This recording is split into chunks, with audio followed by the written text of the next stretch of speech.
Welcome and thank you for joining us for this episode of The Story Behind FMF. As you all know, we are taking on a new journey to help others all over the world build outward strength from within.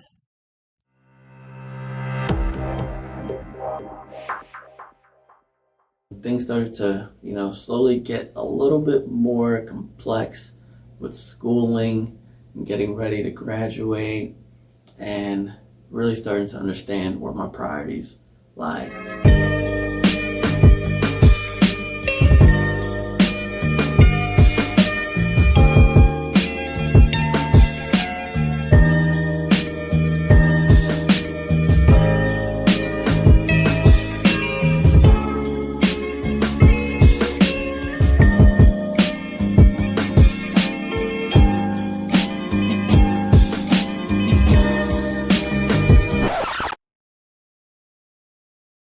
Fast forward, graduation, go out into the real world. I remember still sitting in a podcast talking about how flight mode fitness is going to transition from school, where there's a lot going on, but I was able to find enough time to dedicate to it.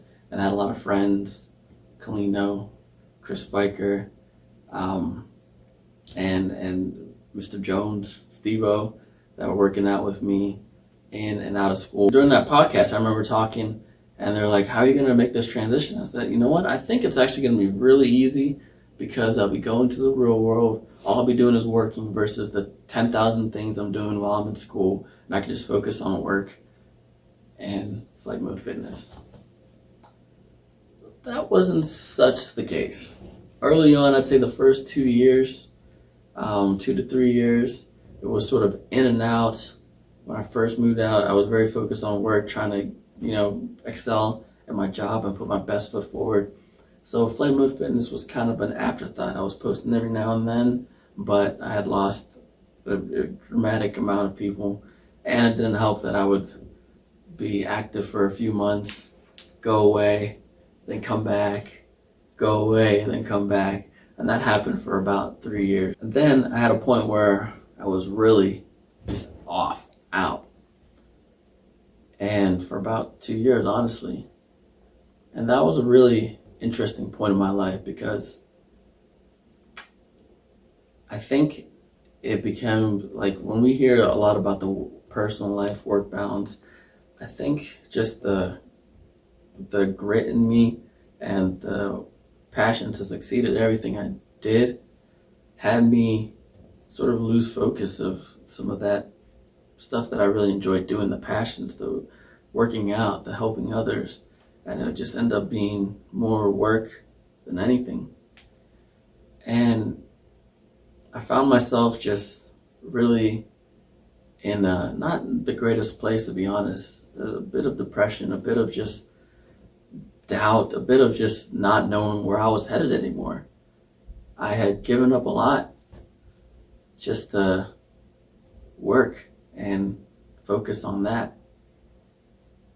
And, I was very fortunate to land where I did work-wise and being able to do a lot of things and the flexibility to move in and out of roles.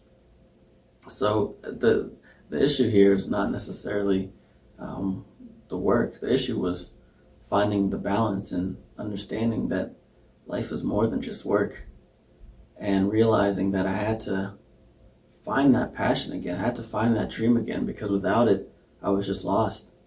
And I was just going by the wind. Wherever the wind took me, that's where I was going to end up.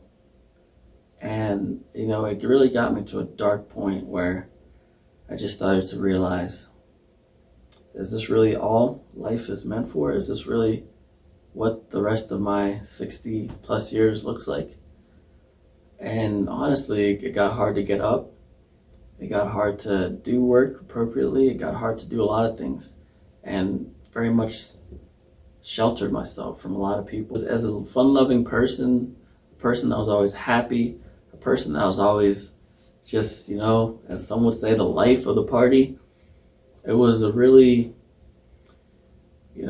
point in my life where I didn't know what was going on. I never thought I could feel that way, and I'm sure I'm speaking to a lot of people right now. But, it's interesting at the surface. A lot of people know me as being successful, as doing this, as working at a very good company and achieving a lot. But inside, I can't say that was the case. I can't say I was happy anymore. This didn't bring me joy or purpose. I lost the balance.